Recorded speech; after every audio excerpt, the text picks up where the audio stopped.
this podcast. É isso, amigos, mais um episódio aqui no Crimecast, e hoje nós vamos para o episódio 62, né, a parte 2, e eu espero que seja a parte final sobre o massacre de Columbine, né? Se você está ouvindo aqui o episódio 62 e por algum motivo não ouviu o episódio anterior, o episódio 61, peço que você volte e ouça lá o episódio 61, que é a primeira parte desse caso, tá? Esse episódio 62 já é a segunda parte, então é uma continuação.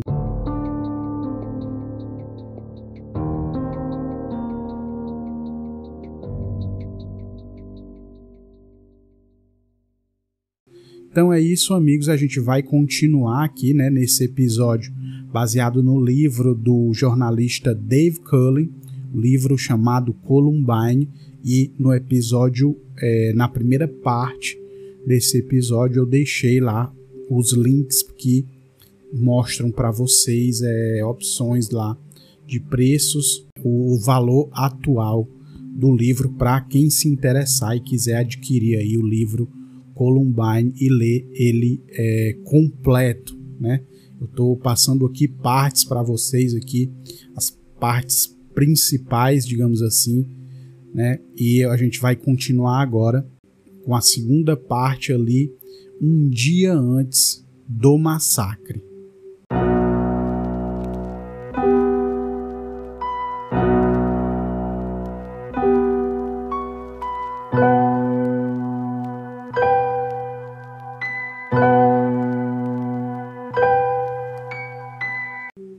Esse trecho onde eu vou continuar, ele está na página 49. Eric e Dylan tiveram uma segunda-feira em grande parte tranquila. Se levantaram antes do nascer do sol para ir à aula de boliche às 6 da manhã. Mataram o quarto período para um almoço mais longo no blackjack e estiveram nas outras aulas, como sempre. Naquela noite, Manes de repente apareceu com a munição. Ele a tinha comprado no Kmart. 2 caixas com 50 balas cada. Juntas, custaram $25. Eric dirigiu até a casa de Manes para buscar o pedido e parecia ansioso. Manes perguntou se Eric iria sair para atirar naquela noite. Talvez amanhã, respondeu Eric. Esse Manes, amigos, eu não li a parte que falava ali sobre ele, mas ele é a pessoa que conseguiu também ali uma arma para os garotos e tinha ficado de conseguir a munição para essa arma. E aí, justamente, ali um dia antes do plano, né, da data que os garotos tinham escolhido para botar o plano em ação, ele apareceu com as munições. E aí, amigos, agora eu vou diretamente para a parte lá do dia do massacre. Essa parte está ali na página 53 e tem o título de Juízo Final. Na manhã de terça-feira, os garotos acordaram cedo como sempre. Estava escuro, mas já fazia calor, com previsão de chegar a 27 graus. Céu azul perfeito para os incêndios. Seria um lindo dia. Dylan saiu de casa às 5:30, quando seus pais ainda estavam na cama. Gritou tchau e fechou a porta às suas costas. Eric e Dylan mataram a aula de boliche e foram direto para o trabalho. Dylan rabiscou o cronograma na agenda de Eric sob o título, abre aspas, faça hoje valer a pena. Fecha aspas. Eric o ilustrou com um cano fumegante de arma. A primeira parada foi no mercado, onde se encontraram para comprar os últimos tanques de propano, 2 para a cantina, 2 para cada carro e 2 para a distração. As bombas grandes eram o coração do ataque. Eric as projetara meses antes, mas deixara as compras para a derradeira manhã. Os rapazes tinham escondido grande parte do arsenal no closet do quarto de Eric, e ele já tinha escapado por pouco de ser descoberto pelos pais algumas vezes. Esconder um punhado de tanques de 9 quilos ali dentro estava fora de cogitação. Voltaram para a casa de Eric às 7 horas e se separaram. Ele encheu os tanques de propano e Dylan pegou a gasolina. Reservaram meia hora para montar as bombas grandes e armar os carros, e 1 hora para a última rodada de prática para se armar, treinar e, entre aspas, relaxar. Compraram alguma coisa para comer e Dylan, pelo jeito, comeu cascas de batata frita. Diversos amigos notaram peculiaridades. Robin Anderson ficou surpresa ao ver que Dylan não apareceu para a aula de cálculo, porque parecia bem ao telefone na noite anterior. Então, uma amiga lhe contou que Eric estivera ausente na 3ª aula. Os garotos matavam algumas aulas juntos às vezes, mas nunca uma manhã inteira. Robin esperava que Dylan não estivesse doente. Ela fez uma pequena anotação mental para ligar para ele assim que chegasse em casa. O amigo deles, Brooks Brown, teve reação mais intensa. Eric tinha perdido a prova na aula de psicologia. O que estaria aprontando? A hora de relaxar tinha terminado. Se estendeu tempo demais, perigosamente além do programado. Pouco antes das 11 da manhã, Eric e Dylan partiram com o arsenal. Dylan de calça cargo, camiseta preta com a palavra Wrath, que quer dizer ira, estampada, e o boné dos Red Sox virado para trás, como sempre. Os bolsos da calça cargo eram fundos o bastante para ocultar quase toda a espingarda de cano cerrado antes de vestir o sobretudo. A camiseta de Eric dizia Natural Selection, seleção natural. Ambos usavam coturnos pretos e compartilhavam um único par de luvas pretas, à direita para Eric, à esquerda para Dylan. Deixaram para trás 2 bombas tubo na casa de Eric, 6 na casa de Dylan. Eric colocou um mini gravador no balcão da cozinha com algumas reflexões finais. Também deixaram as fitas do porão, com um último adeus gravado naquela manhã. Dirigiram carros separados até um parque perto da casa de Eric. Jogaram as bombas de distração no campo e programaram os temporizadores para as 11h14. Operações de combate estavam em andamento. Pularam de volta para dentro dos carros e seguiram para a escola. Precisavam correr agora, pois os últimos minutos eram críticos, já que não poderiam plantar as bombas grandes até o almoço começar. O quarto período terminava às 11h10 e assim que o sinal tocasse, teriam 7 minutos para levar as bombas para dentro, abrir caminho pela turbulenta multidão do almoço, esconder os explosivos ao lado dos pilares designados, retornar para os carros, se armar e abrigar e então preparar o ataque. Eric entrou no estacionamento às 11h10, muitos minutos atrasado. Algumas garotas viram seu carro conforme saíram para almoçar e buzinaram e acenaram. Elas gostavam dele. Eric devolveu o aceno e sorriu. Dylan entrou atrás dele, mas nada de acenos.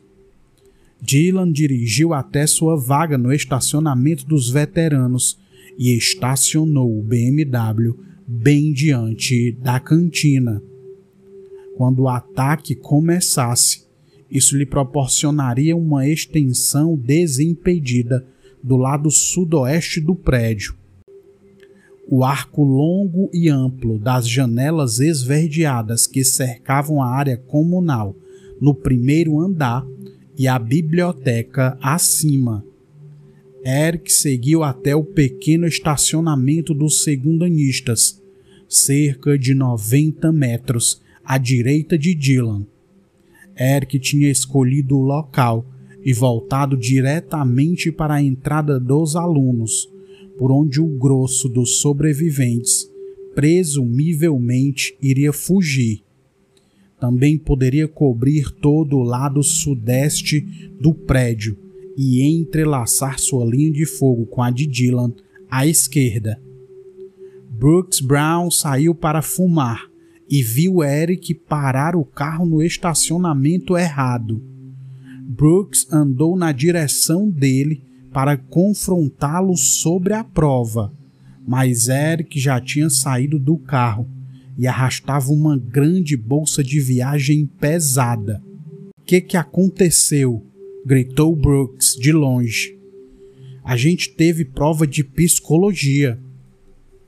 Eric estava calmo, mas resoluto, e respondeu: "Isso não tem mais importância. Brooks, gosto de você agora. Por isso, dá-o fora daqui. Vai para casa." Isso aqui é o Eric respondendo ao Brooks, que não fazia a mínima ideia, do que ia acontecer.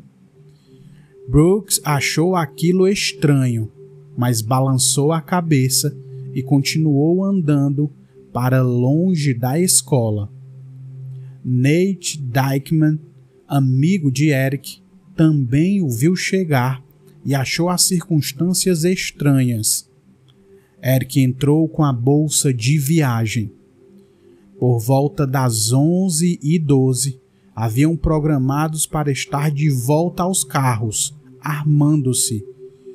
Uma fita de segurança indica o horário de 11h14 da manhã e revela que eles ainda não haviam entrado na área comunal. Tinham menos de 3 minutos. Os temporizadores estavam armados para as 11h17. A chance de voltar para o lugar seguro a tempo era bem pequena e praticamente não podiam esperar estar armados e carregados quando as bombas explodissem. Ou seja, amigos, aqui ele está dizendo que eles acabaram se atrasando no que eles tinham planejado antes, Reprogramar os temporizadores e sacrificar algumas baixas resolveria o problema.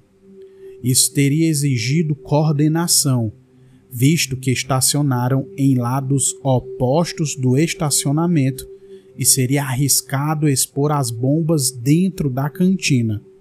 Poderiam abandonar o plano, mas as bombas de distração talvez já estivessem explodindo àquela altura.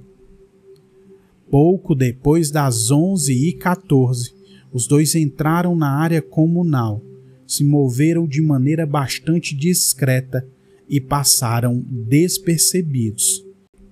Nenhuma das 500 testemunhas reparou neles ou nas bolsas volumosas.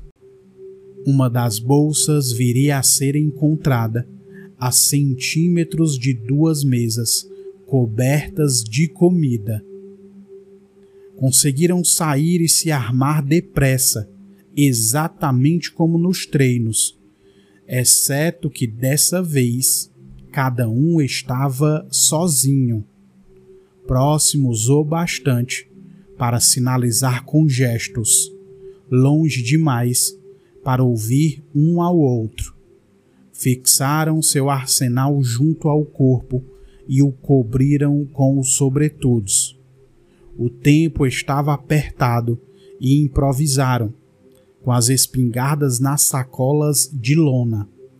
Cada um tinha uma semiautomática junto ao corpo, uma espingarda na sacola e uma mochila cheia de bombas, tubo e grilos. É provável que esse tenha sido o momento em que armaram os temporizadores das bombas dos carros. Era apenas questão de segundos agora. Centenas de jovens mortos. Até onde sabiam, já tinham provocado assassinato em massa. Os temporizadores estavam em contagem regressiva. Nada mais a fazer, a não ser esperar. As câmeras de segurança deveriam flagrar os assassinos depositando as bombas e o teriam se os garotos com os explosivos ou o zelador estivessem no horário. A cada manhã, o zelador realizava a mesma rotina.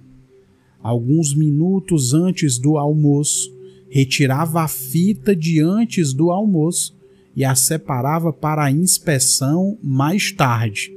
Então, inseria uma velha fita usada na máquina, rebobinava e apertava gravar. Demorava 5 minutos para rebobiná-la, o que resultava em breve intervalo na gravação. A garotada poderia abandonar todo o lixo que quisesse durante essa janela, mas quase ninguém estava por lá para ver o que acontecia. O zelador estava atrasado naquela terça-feira e apertou o botão parar às 11h14 e não havia bomba visível, muito menos Eric ou Dylan. Enquanto esperava a fita rebobinar, o zelador recebeu um telefonema. Enquanto falava, a fita ficou abandonada por mais algum tempo.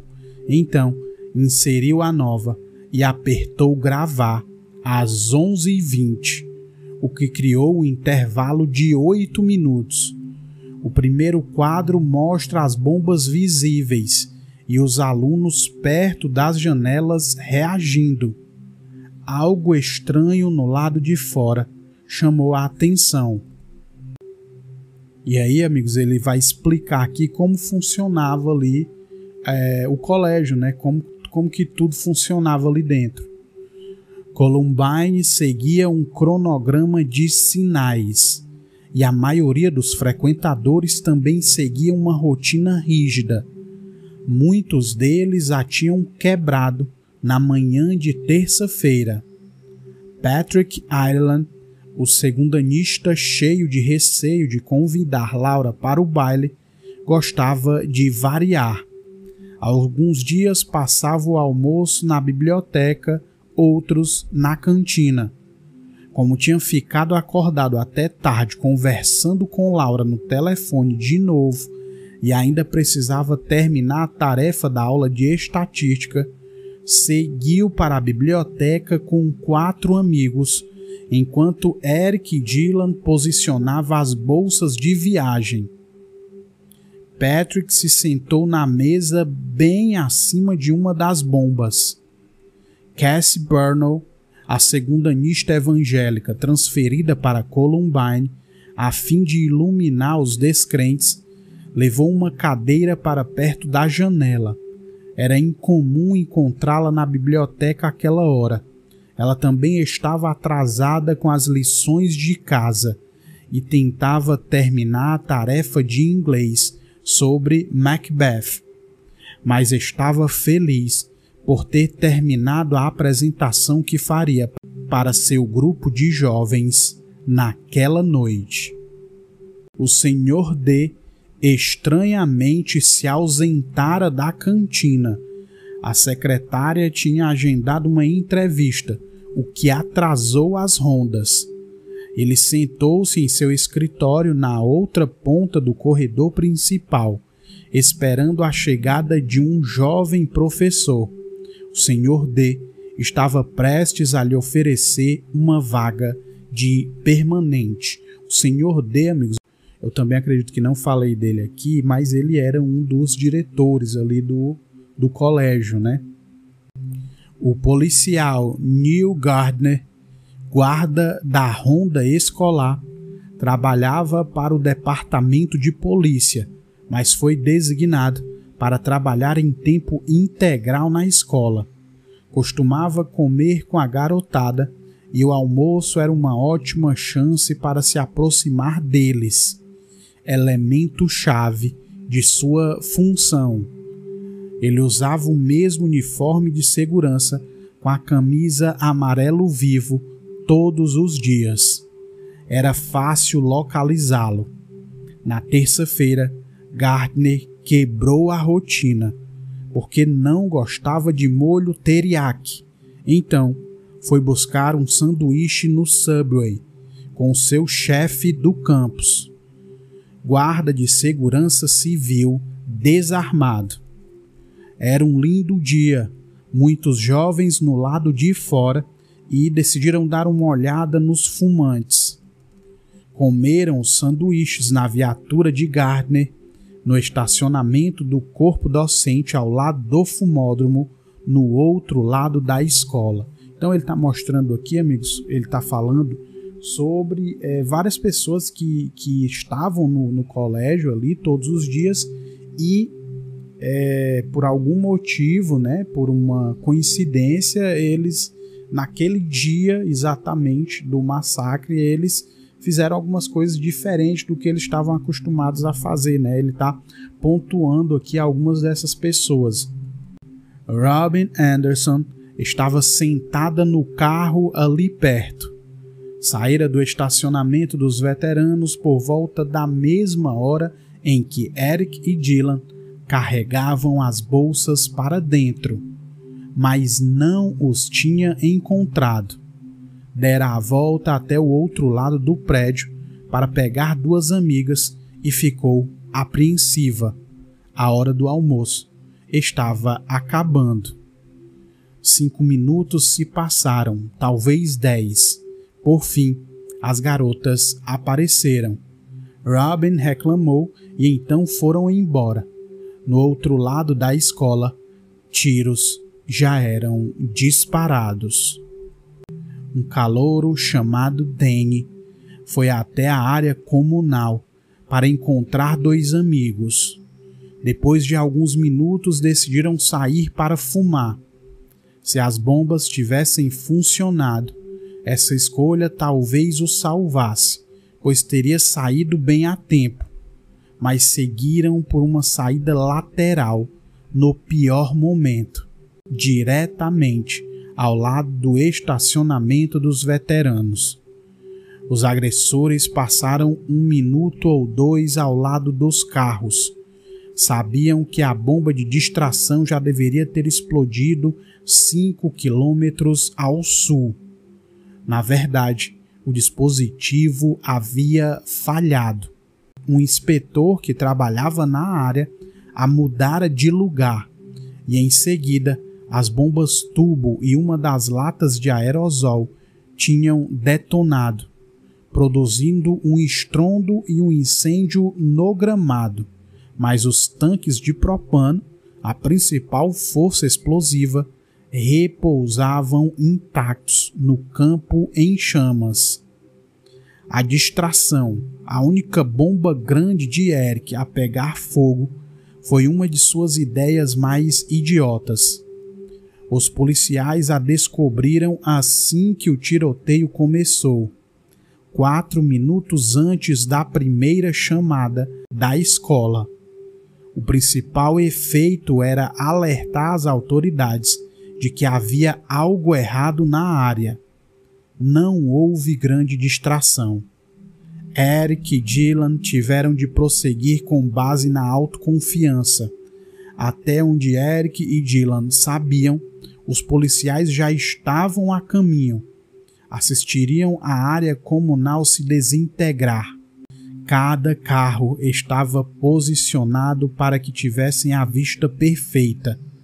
A cantina explodiria diante deles. Os dois testemunhariam os colegas dilacerados e incinerados, e a escola seria reduzida a cinzas. Então vocês viram aí, né, que os tanques de propano não explodiram, né? Então não teve a distração que eles tinham planejado, né? E aí a gente vai continuar na página 58. O título dessa página é Mulher Abatida. Às 11h18, a escola permanecia intacta. Alguns jovens já tinham chegado ao fim das filas do almoço e caminhavam para fora. Se acomodavam no gramado para um pequeno piquenique. Nenhum sinal de perturbação. Os dispositivos de cronometragem não eram precisos. Não havia leitor digital com segundos em contagem regressiva com números vermelhos. Eram relógios antiquados, com um pequeno terceiro ponteiro para o alarme posicionado a 2/5 do caminho entre o 3 e o 4. Porém, as bombas já deveriam ter explodido àquela altura. Centenas de alvos se derramavam pela saída dos alunos, entravam nos carros e zarpavam para longe. Era hora do plano B, mas não havia plano B. Eric tinha confiança inabalável em si mesmo e não deixou qualquer indício de que se preparava para eventualidades. Dylan não deixou qualquer indício de que tinha se preparado para alguma coisa. Apenas poderiam prosseguir para o ato 2, emboscar aqueles que saíam com fogo cruzado e avançar na direção das saídas, como planejado. Ainda poderiam superar McVig, mas não conseguiram. A falha nas bombas parece ter abalado um dos garotos. Ninguém viu o que aconteceu a seguir. Qualquer um dos garotos poderia ter entrado em pânico, mas Eric era inabalável. O oposto do parceiro. As provas físicas também apontam para Dylan. Parece que Eric agiu com rapidez para recuperar seu jovem parceiro emotivo. Não sabemos se empregaram os sinais de mãos, nem como se reuniram. Sabemos que Eric estava no local mais importante e, mesmo assim, o abandonou para ir até Dylan e agiu depressa. Em 2 minutos, tinha compreendido que as bombas falharam, apanhado as mochilas, atravessado o estacionamento até o carro de Dylan, corrido para o prédio junto dele e subido a escada externa até a saída oeste. Foi onde os avistaram pela primeira vez, às 11h19. A nova posição os colocou no ponto mais alto do campus, de onde podiam ver ambos os estacionamentos e todas as saídas naquele lado do prédio. Mas isso os afastou de seu alvo principal, a entrada dos alunos, ainda expelindo estudantes. Não podiam mais triangular ou avançar de maneira agressiva sem se separar. Às 11h19, abriram as bolsas de viagem no topo da escada, retiraram as espingardas e as prenderam junto aos corpos. Carregaram e armaram as semiautomáticas. Um deles gritou: "Vai, vai!" Alguém, quase certamente Eric, abriu fogo. Eric girava e atirava em qualquer um que via. Dylan o encorajava e raramente atirava. Atingiram pedestres entre as árvores, pessoas no piquenique ao sul, jovens na escada ao leste. Lançavam bombas turbo escada abaixo para o gramado e para o telhado, e compartilhavam muitos gritos, bramidos e risadas desvairadas. Que negócio mais divertido! Rachel Scott e seu amigo Richard Castaldo, que almoçaram no gramado, foram os primeiros atingidos. Eric baleou Richard nos braços e no torso, enquanto Rachel foi alvejada no peito e na cabeça. Ela morreu na mesma hora.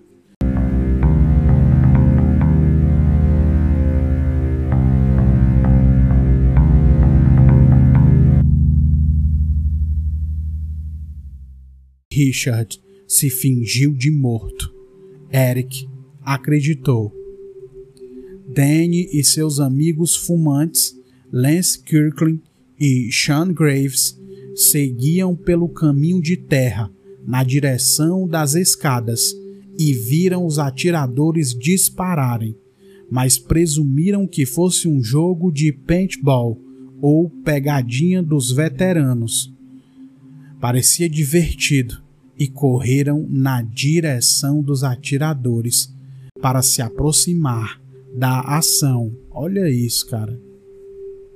Danny foi na frente, subiu até metade das escadas.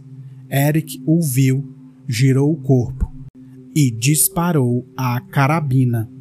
Um tiro atravessou o joelho esquerdo de Danny, entrou pela frente e saiu por trás. Ele tropeçou, caiu e Eric disparou de novo e de novo. Enquanto Danny desmoronava, foi atingido por uma segunda bala no peito e uma terceira no abdômen.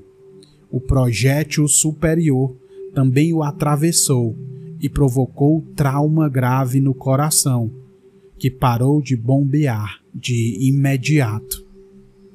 O terceiro tiro lacerou o fígado e o estômago, causou graves danos aos órgãos e se alojou no interior do corpo. Lance tentou segurar Danny, mas se deu conta de que também tinha sido baleado múltiplas vezes, no peito, na perna, no joelho e no pé. O rosto de Danny se chocou contra a calçada de concreto e a morte foi quase instantânea. Lance despencou na grama, desmaiou, mas continuou respirando. Sean explodiu em gargalhadas porque tinha certeza de que era paintball e eles faziam parte do jogo agora. Mas Sean sentiu um tiro passar raspando pelo pescoço. O disparo deixou uma brisa fria no rastro. Sentiu 2 picadas, como uma agulha intravenosa sendo arrancada. Não se deu conta de que tinha sido baleado. Olhou em volta e viu os 2 amigos caídos. Sinais de dor chegaram ao cérebro de Sean. Parecia ter sido chutado nas costas.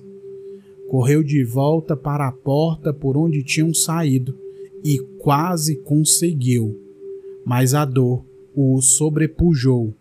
As pernas cederam e desmoronou. Não conseguia mais sentir as pernas e não entendia o que aconteceu. parecia atingido por um dardo tranquilizante. Então, amigos, vocês ouviram aí que o relato tem muitos detalhes, né, cara? Porque esse material, né, esse livro escrito pelo Cullen, não à toa, né, é considerado o melhor livro, porque você escutar relatos, né, claro, chocantes, com tantos detalhes assim, né, é difícil você ter um livro que fale de casos assim com esses detalhes, né? E aí a gente vai continuar aqui, certo? Eric voltou a se virar e avistou 5 jovens embaixo de um arvoredo de pinheiros no gramado. Disparou e os jovens correram. Um caiu e também se fingiu de morto. Outro foi baleado, mas continuou correndo. Os últimos 3 escaparam ilesos. Os atiradores se mantiveram em movimento. Lance recobrou a consciência e sentiu alguém em cima dele. Estendeu a mão na direção do sujeito, puxou a perna da calça dele e gritou por ajuda. Claro, eu ajudo, disse o atirador. A espera pareceu durar uma eternidade para Lance, que descreveu o evento seguinte como uma explosão sônica que pareceu contorcer seu rosto. Ele viu pedaços de si mesmo voarem. A respiração vinha em rápidas golfadas. Ar entrava, sangue saía. Voltou a desmaiar. Dylan avançou colina abaixo, na direção de Sean. Diversas pessoas na cantina o viram se aproximar. Alguém correu, agarrou Sean e o arrastou para dentro.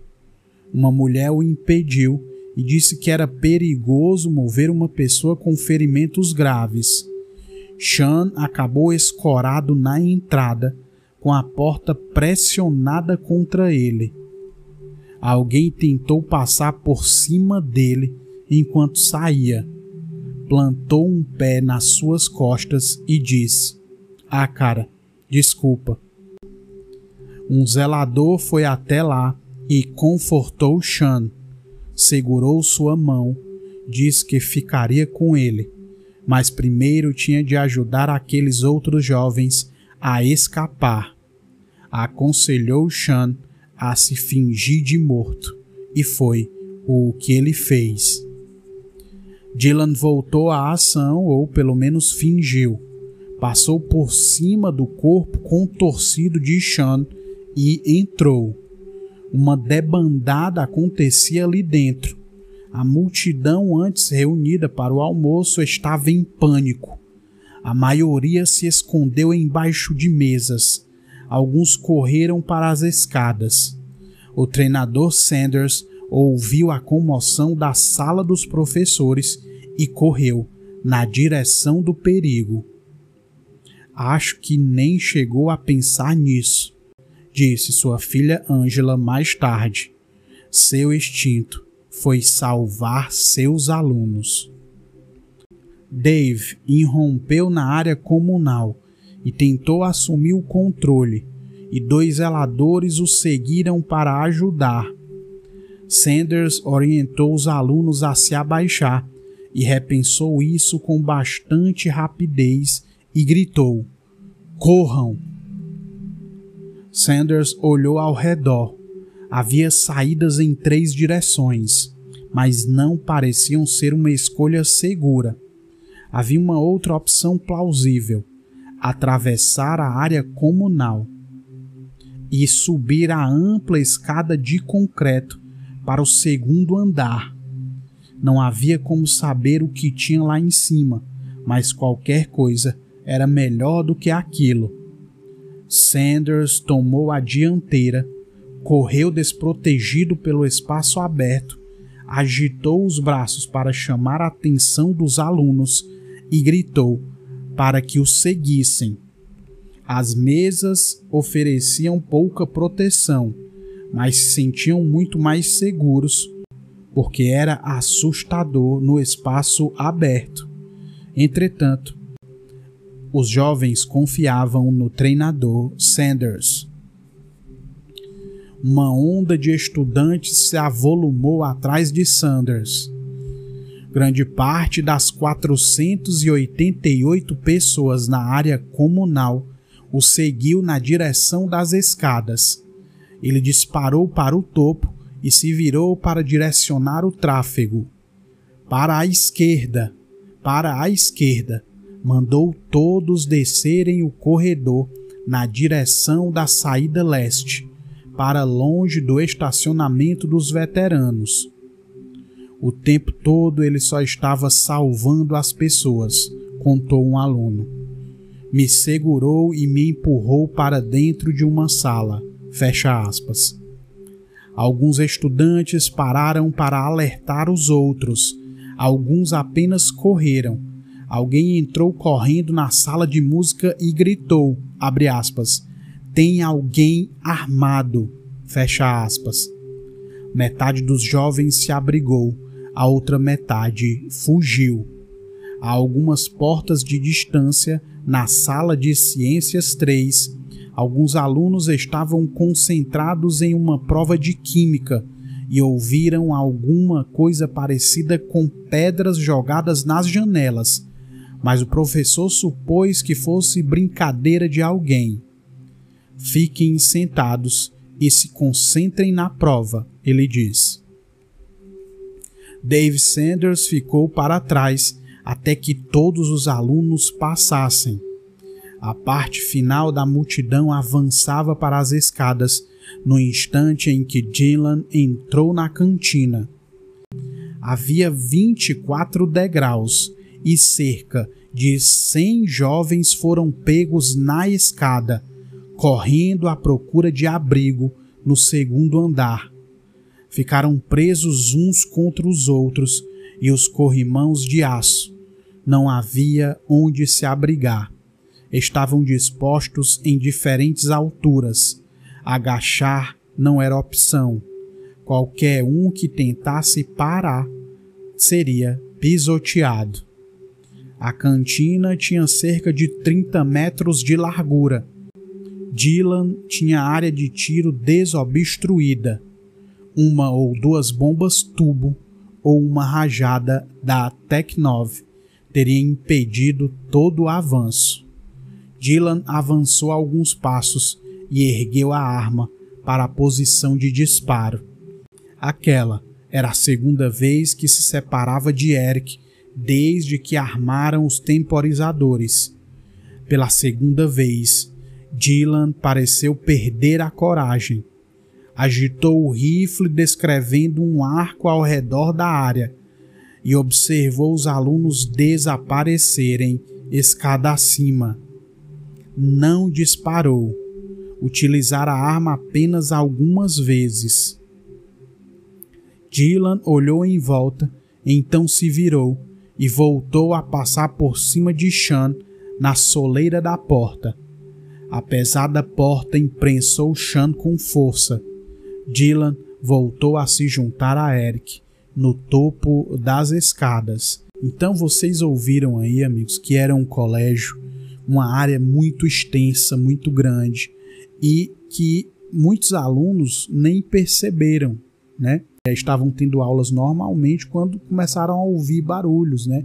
Enquanto no outro lado já acontecia todo esse caos aqui. E aí vocês ouviram eu falar que tinha num local ali onde aquele professor Sanders conseguiu conduzir mais de 480 pessoas. Olha isso. Não sabemos ao certo por que Dylan fez essa pequena excursão à cantina.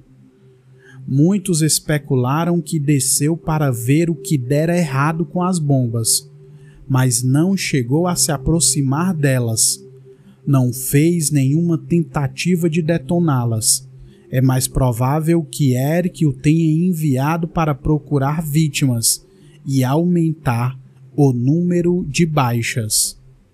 Dylan não fez nada por conta própria, mas Eric se divertia no topo das escadas, atirava, ria e arremessava bombas tubo. Avistou uma aluna do 3º ano chamada Anne-Marie se levantar do meio-fio para fugir correndo. Eric a baleou com um disparo da 9mm. Ela continuou correndo e ele a baleou de novo, e dessa vez ela caiu. Um amigo a pegou, a arrastou até o prédio e a tirou da mira de Eric. Em seguida, a soltou e correu. Abaixou-se atrás de um carro no estacionamento dos veteranos e uma bomba tubo explodiu onde Anne-Marie tinha caído pela primeira vez. "Isso é demais!" berrou um dos assassinos. Quando Dylan se juntou a Eric, tinham acabado com todos os alvos fáceis. Todos no lado de fora tinham corrido feito loucos ou se escondido. Um último grupo ainda estava no espaço aberto.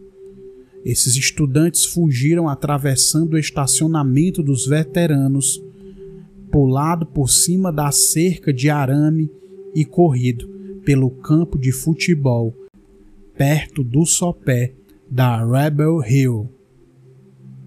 Eric tentou atingi-los, mas estavam longe demais. Não fora de alcance, apenas ficou difícil acertá-los. Dylan também disparou contra os alvos distantes, o que elevou seu total de disparos para 5. Eram 11h23 e os assassinos tinham desfrutado de 4 inebriantes minutos. O policial Gardner foi o primeiro oficial a ser alertado. O zelador passara um rádio para ele assim que iniciou a nova fita de segurança e teve o vislumbre dos jovens perto das janelas. O zelador pareceu assustado e a primeira ligação para a emergência chegou a Jeffco ao mesmo tempo. Uma garota ferida no estacionamento dos veteranos. Abre aspas.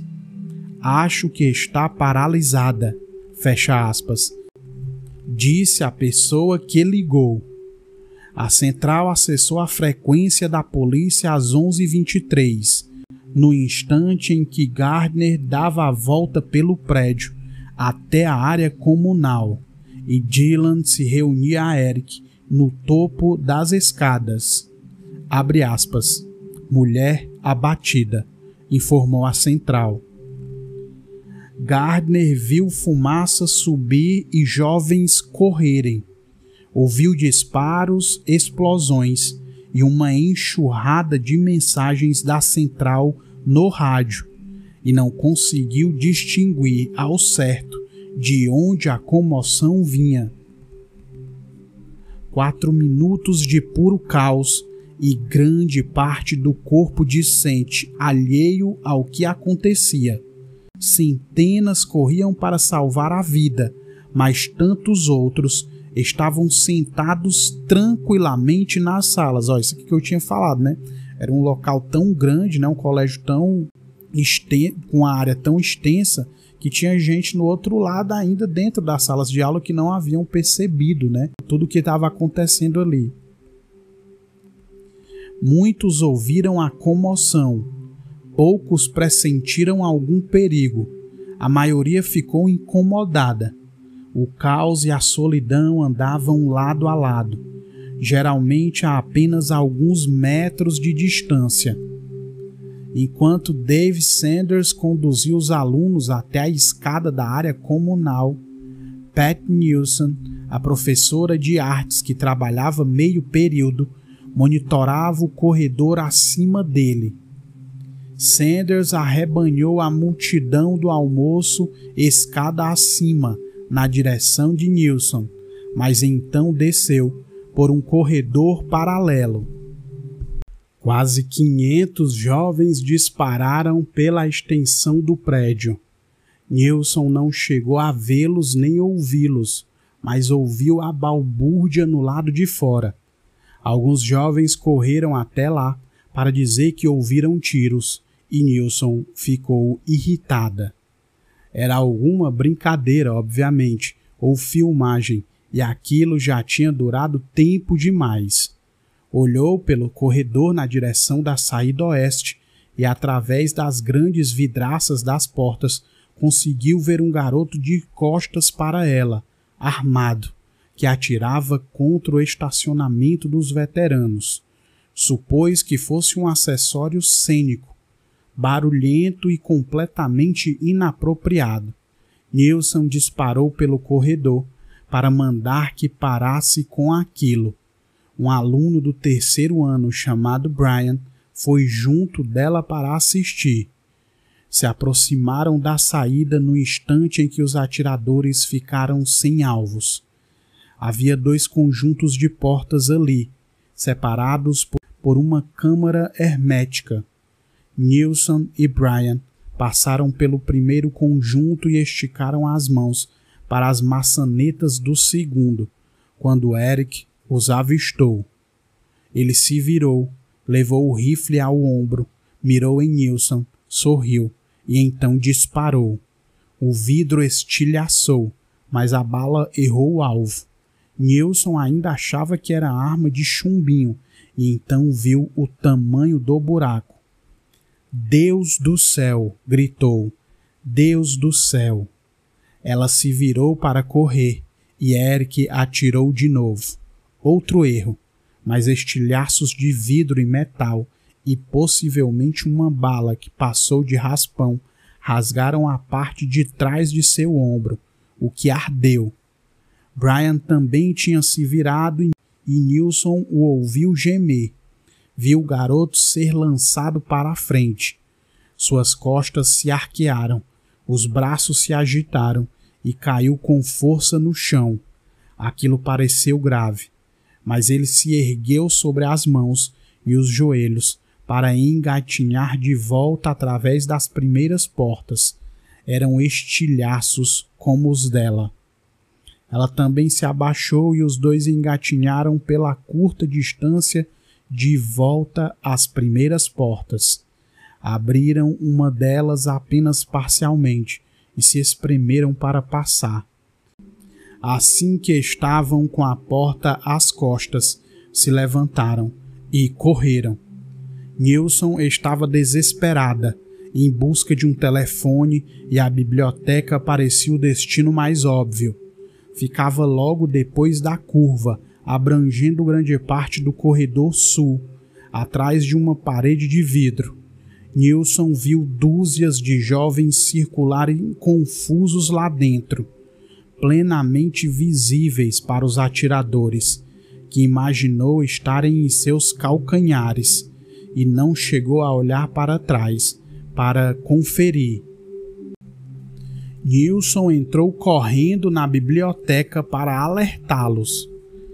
Tem um garoto com uma arma, ela berrou. Não havia nenhum adulto presente, o que surpreendeu Nilson. Momentos antes, o professor Rich Long irrompera no local e gritara para todos saírem, e depois fora alertar outros alunos. Pat Nilson teve um instinto oposto e mandou que todos se abaixassem.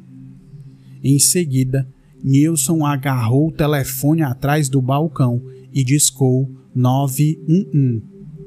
Ela se concentrou nos detalhes, como o 9 adicional, para obter a linha externa. Não perca um segundo sequer. Nilson supunha que o atirador fosse chegar a qualquer momento, mas Eric não a seguiu, porque havia se distraído. O policial Gardner entrara no estacionamento, com as luzes piscando e a sirene trovejando, e saíra da viatura, ainda confuso a respeito do que enfrentava. Eric abriu fogo, disparou 10 balas e todas erraram o alvo. Dylan não fez nada. Gardner se protegeu atrás da viatura, mas Eric sequer conseguiu atingi-la. Então o rifle travou. Eric lutou para desobstruir a câmara e Dylan correu para dentro da escola. O policial viu a oportunidade, apoiou a pistola no teto da viatura e disparou 4 tiros. Eric girou como se tivesse sido atingido, neutralizado, pensou Gardner. Que alívio! Contudo, segundos depois, Eric atirava de novo. Foi uma rajada curta, então recuou para dentro. Eram 11h24. A provação no lado de fora durou 5 minutos e Eric efetuou a maior parte dos disparos. Disparou seu rifle 9mm 47 vezes naquele intervalo e não usou a espingarda. Dylan atirou apenas 3 disparos com a pistola TEC-9 e 2 com a espingarda. Avançaram pelo corredor na direção da biblioteca. Dave Sanders ouviu os tiros quando Eric disparou contra Pat Nilsson e correu na direção dos disparos. Passou pela entrada da biblioteca instantes depois de Nilsson ter corrido para dentro. Avistou os assassinos na outra ponta do corredor. Girou nos calcanhares e correu para a esquina. Um garoto deu uma espiada para fora da sala de música a tempo de vê-lo fugir. Sanders não corria para salvar a própria vida, corria para tirar os alunos da linha de fogo. Se abaixa, ele gritou. E aí, amigos, a gente vai agora para uma outra página, aqui agora a página 65, onde o título é O Perímetro. A história demorou 28 minutos para chegar à televisão local e as agências de notícias não demoraram a acompanhar. Algo terrível estava acontecendo em uma escola perto de Denver. A cobertura teve início com relatos confusos de um tiroteio nos subúrbios remotos. Nenhuma confirmação de feridos, mas múltiplos disparos. Mais ou menos 9, e possíveis explosões. Armas automáticas podiam estar envolvidas, talvez até granadas, e um incêndio foi relatado. Equipes da SWAT começaram a se mobilizar. As equipes da SWAT são as equipes especiais, né, lá nos Estados Unidos, né, ou aqueles policiais mais preparados para esse tipo, né, de ocorrência.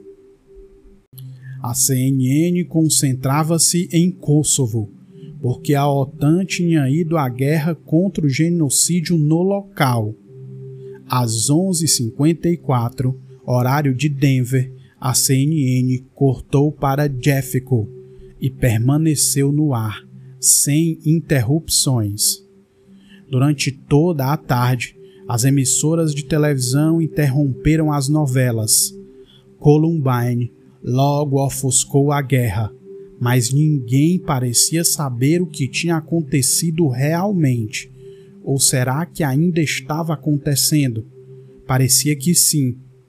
Conforme as agências de notícias entravam ao vivo com a história, disparos e explosões irrompiam em algum lugar dentro da escola.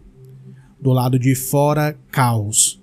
Helicópteros circulavam, policiais, bombeiros, pais e jornalistas se reuniram no campus, mas ninguém entrava.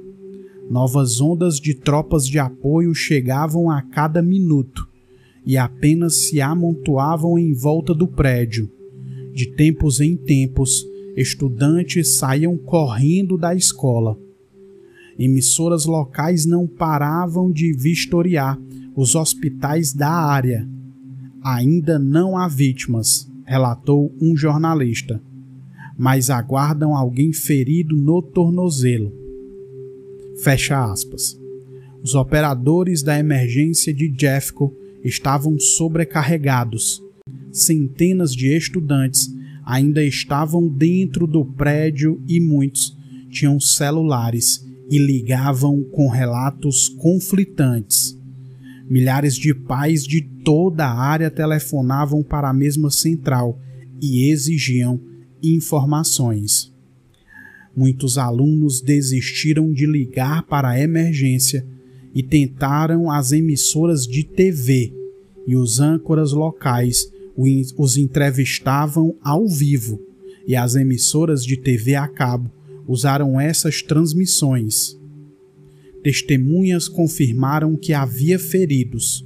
Uma garota afirmou ver, abre aspas, tipo 3 pessoas, fecha aspas, serem baleadas. Eles pareciam atirar em pessoas específicas? Perguntou um repórter. Só atiravam. Eles não se importavam em quem atiravam. Simplesmente atiravam. E depois jogaram uma granada ou alguma coisa que explodiu. Não parecia haver um fim para o número de, abre aspas, testemunhas. E embora muitas tivessem visto o caos, ninguém sabia quem o causava. Um veterano descreveu os primeiros momentos. Abre aspas. Bem, estava na aula de matemática e, de repente, olhamos para fora e vimos um monte de gente correr pelo corredor. E aí a gente abriu a porta, ouviu tiro, um estrondo alto e depois alguém gritou: "Puta merda, tem um cara armado!" Então todo mundo surtou. Um dos meus amigos foi até a porta e disse que tinha um cara parado ali. A gente foi para o canto da sala e a professora não sabia o que fazer porque estava muito assustada. Fecha aspas. Parecia haver diversos atiradores, todos garotos, todos brancos, todos alunos da escola Columbine. Alguns estavam no estacionamento, alguns na cantina, alguns no andar superior, enquanto alguns zanzavam pelos corredores, alguém estava no telhado, alguns dos agressores usavam camisetas, outros avançavam com longos sobretudos pretos. Uma dupla descrita tinha um tipo de cada desses. Alguns usavam bonés e 1 ou 2 se escondiam por trás de balaclavas. Algumas dessas contradições são comuns em cenas de crimes. Ao contrário da concepção popular, depoimentos de testemunhas oculares são notoriamente pouco confiáveis, em especial quando as testemunhas estiveram sob pressão. As lembranças ficam desordenadas e as testemunhas imaginam detalhes perdidos sem perceber que o fazem. Mas grande parte desse mal-entendido se devia a fatores específicos. Eric descartou seu sobretudo no topo das escadas, quase no mesmo instante em que começou a atirar. Dylan ficou com o dele até entrar na biblioteca. Cada mudança de roupa criava outro atirador. A localização da escola na colina, com entradas próximas em ambos os andares, permitia que Eric e Dylan fossem vistos nos andares superiores e inferiores quase que simultaneamente. As armas de longo alcance espalhavam disparos em um raio de centenas de metros. Testemunhas distantes não faziam ideia de onde os atiradores estavam, apenas sabiam estar sob ataque. Algumas testemunhas ouviram com atenção e acertaram a localização da fonte da turbulência, mas as explosões de bomba com frequência as desorientavam, especialmente quando as bombas aterrizavam no telhado. Muitos jovens tinham certeza de que alguma coisa estava vindo de cima, por isso, quando avistaram um assustado técnico de manutenção de ar-condicionado, de imediato identificaram com o atirador do telhado. As notícias se espalharam depressa pela comunidade de Columbine. Jovens usaram celulares para ligar para casa no instante em que chegaram a um lugar seguro, ou a algum lugar que torciam para continuar seguro. Cerca de 500 estudantes estavam fora do campus, almoçando, doentes ou cabulando aula. O primeiro sinal que tiveram de que havia algo errado veio quando deram de cara com barricadas da polícia enquanto tentavam voltar. Havia policiais por toda parte, mais policiais do que já tinham visto antes. Nate Dyckman era um dos jovens que tentavam voltar para a escola e ficou aturdido com as histórias que ouviu. Nate saíra para almoçar como fazia todos os dias, porém, ao sair, viu algo estranho. Eric entrando no prédio pelo estacionamento errado, na hora errada. Deveria estar saindo. Eric e Dylan estiveram ausentes naquela manhã e aprontavam alguma coisa, óbvio. O esquisito era que não o tinham incluído, nem ao menos ligado. Talvez não Eric, afinal, não fazia tipo de amigo atencioso, mas Dylan sim. Dylan teria ligado. Alguma coisa estranha acontecia entre aqueles dois nos últimos tempos. Bombas tubo e armas. Quando ouviu falar do tiroteio, Nate ficou nervoso. Alguém então mencionou os sobretudos, e essa foi a confirmação. Isso não está acontecendo, pensou Nate. Isso não pode estar acontecendo. Ele encontrou a namorada parada em um cruzamento. Outra boa amiga de Eric. Ela seguiu Nate até em casa e ele fez a mesma coisa que quase todo mundo. Ligou para os amigos para se certificar de que estavam todos em segurança. Queria ligar para a casa de Dylan, mas era assustador demais. Em breve, ligaria em breve. Telefonou para outros amigos primeiro.